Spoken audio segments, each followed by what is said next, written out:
संभाजी राजांच्या केसाला सुद्धा धक्का लागून देऊ नका. लढून मरा, नाहीतर पाया पडून शरणागती पत्करा. जिएंगे शंभू राजे के साथ और मरेंगे भी शंभू राजे के साथ.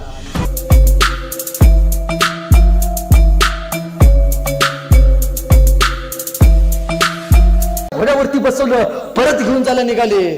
पण जाताना वेळ कमी पडला आणि मुकरब खानानं नावडीला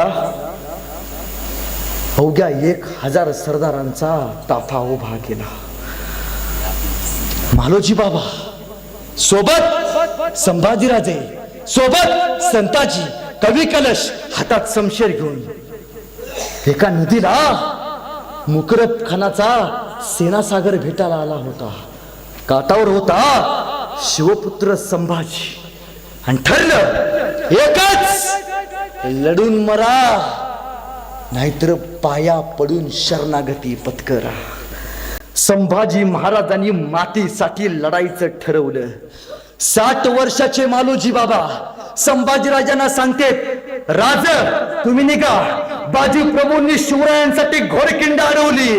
हा मालोजी तुमच्यासाठी या संगमेश्वरची खिंड अडवून धरायला तयार आहे.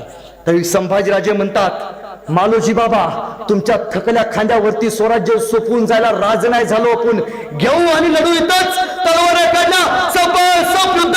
60 वर्षाचे मालोजी बाबा संभाजी राजांसाठी जीवाचं रान करू लागले. मुकरब खानाने एक शमशेर फिरवली, मालोजी बाबाची गर्दन खाली पडली. मालोजी बाबांच्या तोंडात एक वाक्य निघालं, संताजी पोराला सांगते, संताजी काही कर, राजाला सुखरूप पोचव, आपल्या संभाजीला जगला पाहिजे. अरे लेकानो जीवाचं रान करा. संभाजी राजांच्या केसाला सुद्धा धक्का लागून देऊ नका. पण बळ तोकडं पडलं आणि संभाजी राजांना मुघलांनी घेरलं. संभाजी राजांनी सांगितलं संताजीला, संताजी निघ. संताजी जायला तयार होईनात. नाही राज, सोडून नाही जाणार. संताजी राजा आदेश देतोय, निघ. माझा बादल घोडा घे आणि लवकरात लवकर रायगडावरती जा आणि सांग संभाजी राजांना कैद करायचा प्रयत्न चालू आहे. बादल घोड्यावरती संताजी घोरपडे बसले, घोडा ताणला. अरे तो बादल संभाजी राजांचा डोळ्यात पाणी आणून राजाकडे बघत होता. अरे पाय निघत नव्हता. आयुष्यभर संभाजी राजाच्या घोड्यावरती बसला. तो घोडा राजासाठी जीवाची रान करत पळत गेला रायगडावरती गेला. पण इकडं मुकरब खानानं संभाजी राजांना घेरलं. दोराना साखळदंडाना गिरफ्तार करायला.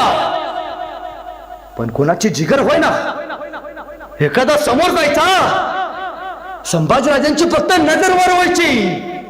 4 पावलं माग सरायचा तो.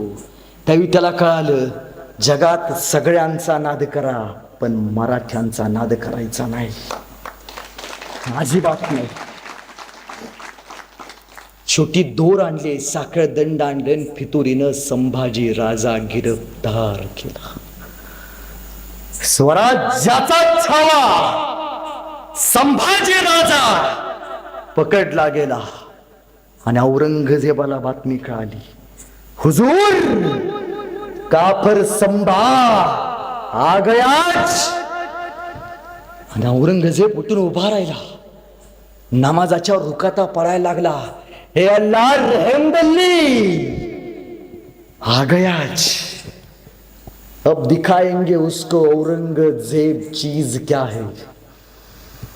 आतापर्यंत डोक्यावरती राजाची टोपी घालून फिरला असेल, विदूषकी झबली घाला. आतापर्यंत अंगात राजाची कपडे घालून फिरला असेल, जनावराची कातडी बांधा. आतापर्यंत अंगात साखळ दंड घालून फिरला असेल, आतापर्यंत अंगात सोन्याच्या मोत्यांच्या माळा घालून फिरला असेल, लोखंडी साखळ दंडात बांधा. आतापर्यंत आल्यावरती ढोल ताशे वाजले असतील, नगारे वाजवा. आतापर्यंत हत्तीच्या अंबारीतनं फिरला असेल, उंटाला उलट बांधा. कळू द्या जगाला आलमगीर औरंगजेब ह्यानं संभाजी राजा गिरफ्तार केलाय. ठरलं शेवटी ह्या मुकरब खानानं संभाजी राजांच्या अंगावरती मोगली ड्रेस चढवला. संभाजी राजांना घोड्याला उलट बांधलं आणि लवकरात लवकर संगमेश्वर पासून अकलूज पर्यंत त्याला लवकरात लवकर संभाजीराजांना न्यायचं होतं. का? मराठ्यांना समजलं तर मराठी संभाजीराजांना सोडवायचा प्रयत्न करतील. का? अकलूजला का? औरंगजेबाचं 70,000ची फौज अकलूज मध्ये उभा होती आणि निघाला. मुकरब खानानं संभाजीराजांना घोड्यावरती उलट बांधलं, अंगात मोकरी रियासतीची मुघली सगळे ड्रेस चढवले. आपल्या माणसांना वाटलं दुसराच मुघली कोण तर सरदार न्यायला लागलेत. अरे किल्ल्याच्या तटावर संभाजीराजाला नेलं जात होतं, पण तटावरच्या धारकऱ्याला माहिती नव्हतं आपला राजा कैद झालाय. गावच्या वेशीवरनं संभाजीराजाला नेलं जात होतं, पण गावातल्या वारीला जाणाऱ्या वारकऱ्याला माहिती नव्हतं आपला राजा कैद झालाय. खर तर संगमेश्वर ते अकलूज हे अंतर एसटीनं जायचं म्हणलं तर ताईनो 1.5 दिवस लागतो. या मुकरब खानानं संभाजी महाराजांना घेऊन हे अंतर अवघ्या 2 दिवसात पार केले. कुत्र माग लागल्यासारखा पळत होता. का? लवकरात लवकर संभाजी गिरफ्तार केलाय, औरंगजेबा समोर पेश करायचाय. आणि मुकरब खानानं संभाजी महाराजांना अकलूजला आणलं आणि 70,000चा औरंगजेबाची फौज मुकरबला मिळाली. मुकरबनं संभाजी राजांना पकडलं, डोक्याची कपडे काढली, अंगाची कपडे काढली आणि डोक्यावरती विदूषकी टोपी घातली, अंगात जनावराची कातडी बांधली आणि उंटाला उलटा बांधला आणि संभाजी राजांची धिंड काढली. अरे कोणीतरी यायचं, संभाजी राजांच्या अंगावरती थुंकायचं. कोणीतरी यायचं, संभाजी राजांच्या अंगावरती दगड मारायचं. कोणीतरी यायचं, उंटाची शोभती पिरगळायचं, उंट थया थया थया नाचायचा. अंगातले साखर दंड टोचायचे, बोचायचे, जागोजागी रक्त रक्त रक्त. नाराजा रडला पोरांनो, नाराजा औरंगजेबाच्या पाया पडला. लेकांनो, आपला राजा जगला स्वाभिमानानं, आपला राजा लढला स्वाभिमानानं. का? इथं बसलेल्या पोरांच्या कपाळावरचा भगवा टिळा अभेद राहावा फक्त यासाठी. कोण कुणाच्या घरावर, कोण कुणाच्या भिंतीवर कसा दिसतोय संभाजीराजा, कसाय संभाजीराजा. 9 वर्ष ज्यानं औरंगजेबाला या सह्याद्रीचा सूर्य सुद्धा बघून दिला नाही, कसाय तो. शेवटी पळवत पळवत संभाजी राजांना बहादूरगड म्हणजे आत्ताचा धर्मवीर गडावरती आणलं आणि औरंगजेबाला बातमी कळवली, हुजूर कापर संभा गया. औरंगजेब उठला, संभाजीराजांच्या समोर उभा केलं, खाली आला, संभाजीराजांना बघितलं, गुडघ्यावरती बसला आणि नमाजाच्या रुकाटा पडायला लागला. हे अल्लाह रहमदल्ली, खुदा ना खास्ता जिसको देखने को सपना था कदमों में लाके खडा किया है. आणि यावेळी पकडलेले असताना, औरंगजेबाच्या कैदेत असताना संभाजीराजे कवी कलशांना म्हणतात, कवी कलश, कवी आहात आपण, मग हे खाली बसलाय माझ्या समोर येऊन, ह्याच्यावरती सुचते का एखादी कविता. आणि कडाडले कवी कलश, हा राजन. आणि राजांचा कवी म्हणू लागला, राजन तुम हो साचे, क्या खूप लढे हो जंग, देख के तुम्हारा तेज तखत त्यजत औरंग. औराजे, तुम्ही काय लढलात जंग, तुमचं ते शौर्य बघून औरंगजेब स्वतःच सिंहासन सोडून तुमच्या समोर येऊन गुडघे टेकून बसलाय. चोप चोप वरती जाऊन बसला आणि म्हणतोय, 9 साल का था, 9 साल का था तब मैंने इसको पूछा था, क्यों रे संभा तुम्हें हमारा डर नहीं लगता. तभी 9 साल के संभा ने मेरे को जवाब दिया था, अरे औरंगजेब हमें किसी का डर नहीं लगता, तुम्हारी वजह से सबको डर लगता है. सच कहा था. आयुष्यात 3 चुका केल्या. पहिली चूक, शहाजी राजाला जिवंत सोडलं. शहाजी राजा मारला असता शिवाजी राजा तयार झाला नसता. दुसरी चूक, आग्र्यातनं शिवाजी राजाला जिवंत सोडलं. शिवाजी राजा मारला असता संभाजी राजा तयार झाला नसता. तिसरी चूक नाही करणार. आणि विचारले, पहिला प्रश्न कान देऊ नाही का विचारतोय, बता शंभो, स्वराज्य का खजिना कहा रखा है? आणि कराडला छावा. अरे औरंगजेब हा सह्याद्री, हा आमचा खजिना तू घेतलास, पण घेऊ स्वतःच्या मनगटाच्या जोरावरती. अरे तलवारीच्या टोकावरती भाकऱ्या भाजतात मराठे, तुला भाजायला वेळ नाही लागणार. शोभ, ज्यादा बोलने का नहीं, जो बताए वही जवाब देने का. आणि दुसरा प्रश्न विचारला, बता शंभू, मन कौन कौन से सरदार तुझ में शामिल थे? आणि कडाडला राजा, अरे औरंगजेब ही सगळी माणसं आमचे, तू घेतलास फितुरीनं, घेऊ एक दिवस असेच. चुप, इसकी आंखें बहुत मेरे को सताती है, ले जाया जाए इसको, बांध दिया जाए. आणि संभाजी राजांना वधस्तंभाला बांधलं आणि मौलवींना बोलवलं आणि विचारलं, क्या किया जाए? तरी मौलवींनी सांगितलं, औरंगजेब हुजूर तुकडे करून मारायचा, हलाल हलाल करायचा. मासा जसा तडपडतो ना तसा 9 वर्षे ना आम्हाला तडपडलंय, जिवंत सोडायचा नाही. आणि त्यावेळी सांगितलंय, हुजूर एक काम करा, त्याचा कवी मित्र कवी कलश, कुठली शिक्षा संभाजी राजांना द्यायच्या अगोदर त्याचा मित्र कवी कलशाला ती शिक्षा द्यायची. ठरलं. एके दिवशी सायंकाळी संभाजीराजांना बांधले, कवी कलशांना बांधले आणि मुखरब आणि औरंगजेब कवी कलशांच्या पशी आला आणि म्हणतोय मुखरब कवी कलशांना, हे कवी, इस कमबख्त ने क्या दिया रे तेरे को? आ मेरे पास, जिंदा छोड़ देंगे औरंगजेब आपको. आणि हसत कवी कलश म्हणतोय संभाजी राजांना, शंभू राजे सुना आपने, क्या कह रहा है मुखरब? कहता है आ मेरे पास, जिंदा छोड़ देंगे तेरे को. आणि कवी कलश मुखरबला म्हणतोय औरंगजेबाकडे बघून, अरे औरंगजेब, नमक है रे हम शंभू राजे के, जिएंगे शंभू राजे के साथ और मरेंगे भी शंभू राजे के साथ. अरे औरंगजेब, हाथी घोड़े तोप तलवारे, हाथी घोड़े तोप तलवारे, फौज तो तेरी सारी है, लेकिन जंजीर में पकड़ा राजा मेरा अब भी सब पे भारी है, अब भी सब पे भारी है. चुप. आला. मौलवींनी सांगितलं, आंखें निकाल दो उसकी, बहुत बोलती है उसकी आंखें. लाल बुंद तप्त सळ्या संभाजीराजांच्या जवळ आणण्यात आल्या. संभाजीराजे वधस्तंभाला बांधलेत.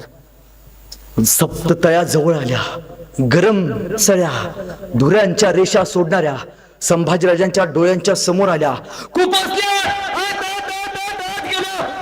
घेऊन मारायला उरले नव्हते डोळे, डोळे उरले होते कबीन खोपल्या, उग्र उग्र उग्र डोळ्यातनं रक्त रक्त रक्त बाहेर करणाऱ्या. अरे ज्या डोळ्यांनी आऊसाहेबांना बघितलं, ज्या डोळ्यांनी हा विदर्भ बघितला, त्या संभाजी राजाची, आपल्या राजाचे डोळे उरले नव्हते. दुसरी शिक्षा सुनावली. विचारले औरंगजेबानं, कुछ बताया? ना हुजूर, गाली दे रहा है, खाना खाना छोड़ दिया है उसने हुजूर, ऐसा है, कान काट दो उसके. आणि सैनिक जवळ आलं कान घेऊन. संभाजीराजांना बांधलं होतं. अरे ज्या कानानं हर हर महादेवाची गर्जना ऐकली, ज्या कानानं शिवरायांचा जयघोष ऐकला, ते कान आता जाणार होते. जवळ आले. हापशीने तलवार बाहेर काढली. सब पकडला, तलवार चालवली. संभाजी राजांचे कान खाली पडले, डोळे उरले होते ना कान उरले होते, उरले होते फक्त रक्त रक्त रक्त बाहेर सोडणारे अवयव. कोणीतरी यायचं संभाजी राजांच्या अंगावरती थुंकायचं, कोणीतरी यायचं संभाजी राजांची केस धरायचं, वडील काढायचं, असायचं वेदना व्हायच्या. कोणीतरी यायचं हात हातात धरायचं, तलवारीनं संभाजी राजांच्या हाताची बोट कापायचं. कोणीतरी यायचं गुडघ्याच्या वाट्या काढून न्यायचं, कुत्र्या गिधारांना खायला घालायचं. अरे बोकुड सोलावं तसं संभाजी राजांचं आपलं कातडं सोललं होतं. ना राजा रडला ना औरंगजेबाच्या पाया पडला, राजा उभा राहिला स्वाभिमानानं.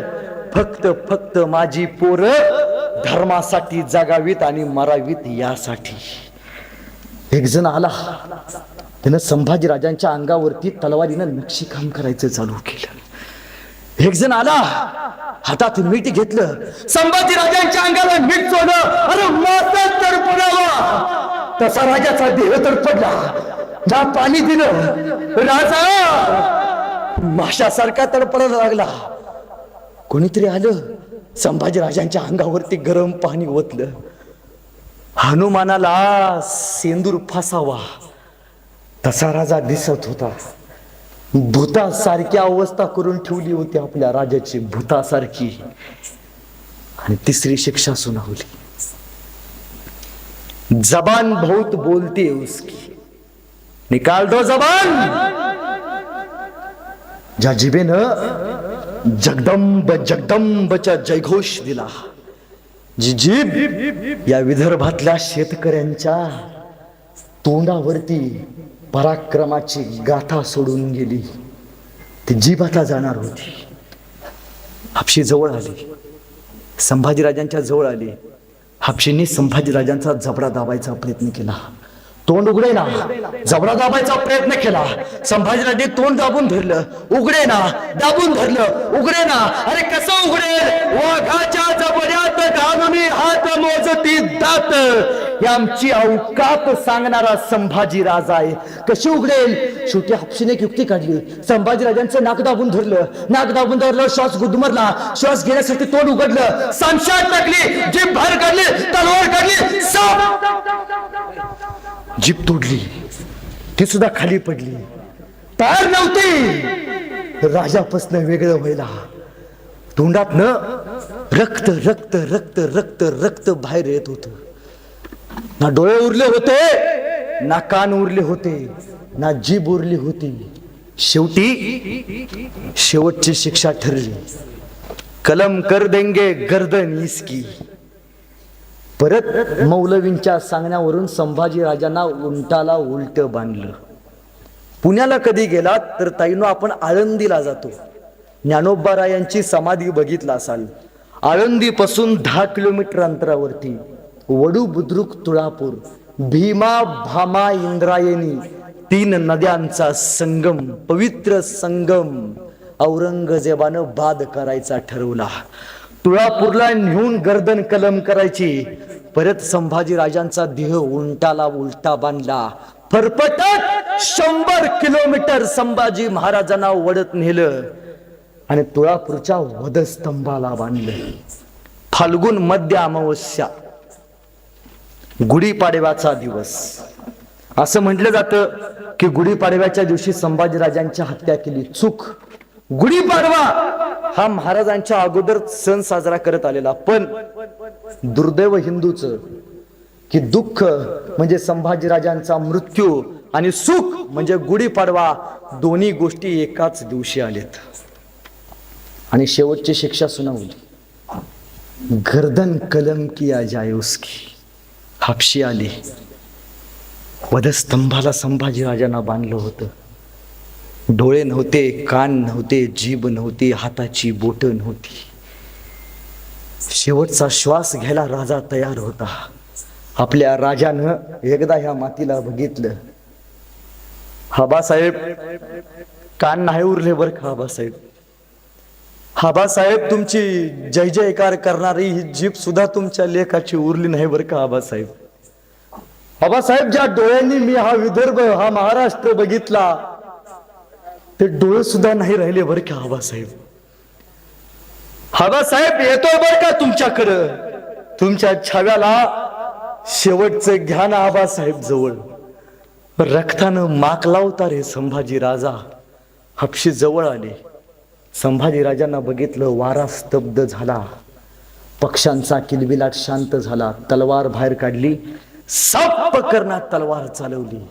संभाजी राजांची गर्दन मातीमध्ये खाली पडली.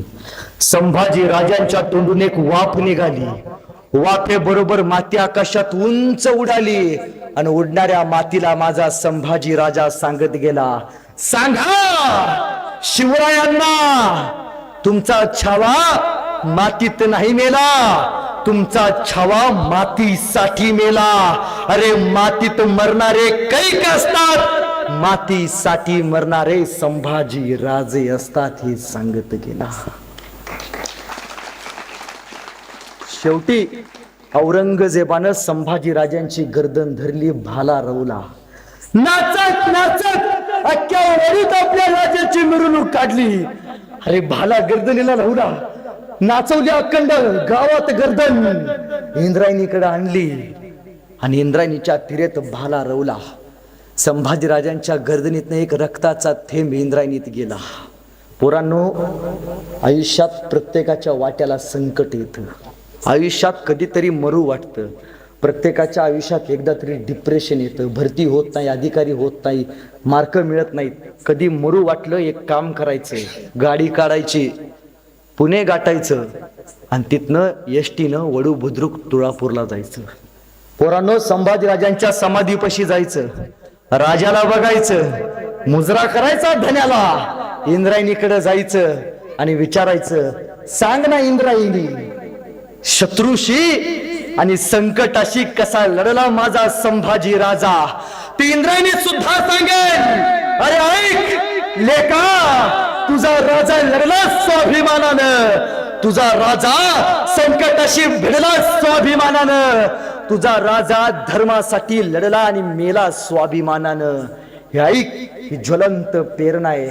मी कुठल्या धर्मावरती टीका करत नाही, पण पोरांनो, जसं मुस्लिम धर्माचं हजला गेल्याशिवाय आयुष्याचा अर्थ पूर्ण होत नाही, तसं प्रत्येक हिंदूचं आयुष्यात एकदा रायगडावरती वडू बुद्रुक तुळापूरला गेल्यावरती आपल्या आयुष्याचा अर्थ पूर्ण होत नाही. संभाजीराजे गेल्यावरती कवी मित्र एके ठिकाणी म्हणतो, रक्त सुद्धा रडलं होतं माझा राजा गेल्यावर, रक्त सुद्धा रडलं होतं माझा राजा गेल्यावर, थकला नाही कधीच तो अनेक युद्ध केल्यावर, जखमा सुद्धा म्हणत होत्या थांब राजा थोडं, जखमा सुद्धा म्हणत होत्या थांब राजा थोडं, हातात होते ढाल आणि पळत होत घोड. अरे संभाजी राजाचं नाव ऐकून एकदा डोळे झाक, तुझ्या मार्गात आलेली संकट कापून टाक, तुझ्या मार्गात आलेली संकट कापून टाक, तुझ्या मार्गात आलेली संकट कापून टाक. कवी विष्णू थोरे एके ठिकाणी म्हणतात, शेवटचा अर्धा मिनिट घेतो. कवी विष्णू थोरे एके ठिकाणी म्हणतात, हर हर महादेवाची नौबत पुन्हा जडेल काय, हर हर महादेवाची नौबत पुन्हा जडेल काय, या स्वराज्याला शंभू राजाचं सपान पुन्हा पडेल काय.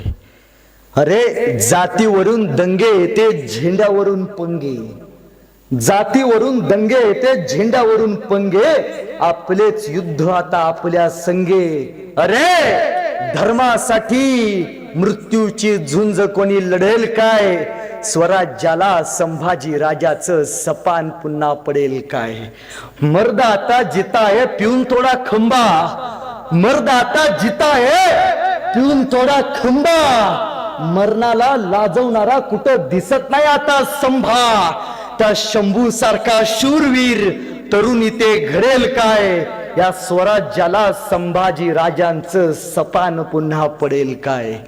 कागद खाऊन रस्त्यावरची सुकून गेले गाई, कागद खाऊन रस्त्यावरची सुकून गेले गाई, पार्लर मध्ये आता रोज सस्ते आई, सईबाईचं बाळ पुन्हा शंभू राजासारखं मळेल काय, या स्वराज्याला शंभू राजाचं सपान पुन्हा पडेल काय, स्वराज्याला शंभू राजाचं सपान पुन्हा पडेल काय. खरं तरी ज्वलंत प्रेरणा आहे. मरते वक्त या मुघलींनी संभाजीराजांच्या अंगावरचं सगळं सोनं काढून घेतलं. उरली उरती गळ्यात फक्त कवड्याची आई तुळजा भवानीची माळ. त्या माळीचं महत्व माहिती नव्हतं मुघलांना, पण त्या माळीनंच तर हा खंड सह्याद्री ही रयत जगून ठेवली. त्या मातीचे आपण बसलेला आहात एवढीच आशावाद व्यक्त करतो. तुम्ही माझ्या घरी कधी या. मी जन्मल्यापासून आतापर्यंत एकदाही टीव्ही बघितला नाही, एकदाही नाही. माझ्या घरात टीव्ही नाही. वडिलांचं 50 लाखाचं घर आहे, एक सुद्धा टीव्ही नाही. माझ्या वडिलांनी माझ्या घरात टीव्ही बसवला नाही, पण माझ्या वडिलांनी माझ्या घरात 40,000ची शिवाजी राजांची संभाजी राजाची पुस्तकं मात्र जरूर आणून ठेवलेत. ताईनो, तुम्ही एकीमेकीला संक्रांतीला वाण देता का? वाण काय देता? टिकल्याचं पाकिट, बोचा डबा, पावडरचा डबा उघड्याच्या अगोदर संपून जातोय. इथून पुढे एकमेकीला वाण देताना शिवरायांचं संभाजीराजांचं एक पुस्तक गिफ्ट करून द्या. तुमच्या गावात तुमच्या मातीत एक तरी महाराजांचा मावळा तयार झाल्याशिवाय राहणार नाही. खरं तर ही ज्वलंत प्रेरणा आज पिढ्यानपिढ्यांना प्रेरणा देते. या इतिहासातनं काही घ्या गर न घ्या, पण एक गोष्ट शिका, आयुष्यात किती संकट येऊ देत, मरताना संभाजी राजा डोळ्यासमोर आठवा. जाता जाता एवढंच सांगतो, हर हर महादेव ची गर्जना, हर हर महादेव आवाज सुटला, हर हर महादेव आवाज सुटला, मुघलांच्या कपाळी घाम फुटला. आम्हा मर्द मावळ्यांच्या झळकत्या चमकत्या तलवारी, मुघल पळती माघारी. राज अजून तुम्ही 10 वर्ष जगला असता, मुघलांनी सुद्धा कपाळावरती भगवाच लावला असता. मुघलांनी सुद्धा कपाळावरती भगवाच लावला असता. हा भगवा पोरांनो तुमच्या माझ्या हातात संभाजीराजांनी दिले. एक वाक्य आठवा, उद्या सकाळी घरातनं बाहेर पडताना कपाळाला गंध लावायचा. का लावायचा? कपाळाला गंध हा हिंदू धर्माचं प्रतीक आहे. शिवाजीराजे गंध लावत होते, संभाजीराजे गंध लावत होते ना. कळत नाही पुढच्याला आदाब म्हणावं का रामराम म्हणावं. कपाळाला गंध लावायचा. आपल्या हातात, तुमच्या माझ्या हातात गावकऱ्यांनो एक गोष्ट दिली महाराजांनी, तो म्हणजे भगवा. काय दिलाय? भगवा. भगवा म्हणजे काय? भ म्हणजे भयरहित, ग म्हणजे गर्वरहित, वा म्हणजे वासनारहित. या 3 शब्दांचा अर्थ म्हणजे भगवा. हा भगवा प्रभू श्रीरामांचा, हा भगवा माझ्या वारकऱ्यांचा, हा भगवा माझ्या धारकऱ्यांचा, हा भगवा निष्ठेचा, त्यागाचा, छत्रपती शिवरायांच्या पराक्रमाचा आणि संभाजी राजांच्या बलिदानाचा. हा भगवा तुमचा आणि माझा. संभाजी राजांना नमन करतो. संभाजी म्हणजे काय? एकाच वाक्यात संभाजी म्हणजे काय सांगतो आपल्या पोरांना. फक्त एकाच वाक्यात सांगा संभाजी म्हणजे काय. जगात 16 भाषा बोलणारा राजा म्हणजे संभाजी. आळंदी पासून पंढरपूरला जाणारी आषाढीची वारी, ही बंद पडलेली वारी चालू करणारा राजा म्हणजे संभाजी. वारकऱ्यांच्या डोक्यावरची वारकरी टोपी शाबूत ठेवणारा राजा म्हणजे संभाजी. अरे जगात पहिल्यांदा जैविक अस्त्राचा प्रयोग करणारा राजा म्हणजे संभाजी. पाषाणकोटच्या लढाईत जगात बुलेट प्रूफ जॅकेटचा पहिला शोध लावणारा राजा म्हणजे संभाजी. 120 लढाया करून एकाही लढाईत पराभूत न होणार राजा म्हणून गिनीज बुकला नोंद असलेला राजा म्हणजे संभाजी. अरे संभाजी म्हणजे काय? तर स म्हणजे संकटाशी, भा म्हणजे भारतीयांनी, जी म्हणजे जिद्दीने कसं पेटावं, तया नाव आहे संभाजी राजे, तया नाव आहे संभाजी राजे, तया नाव आहे संभाजी राजे.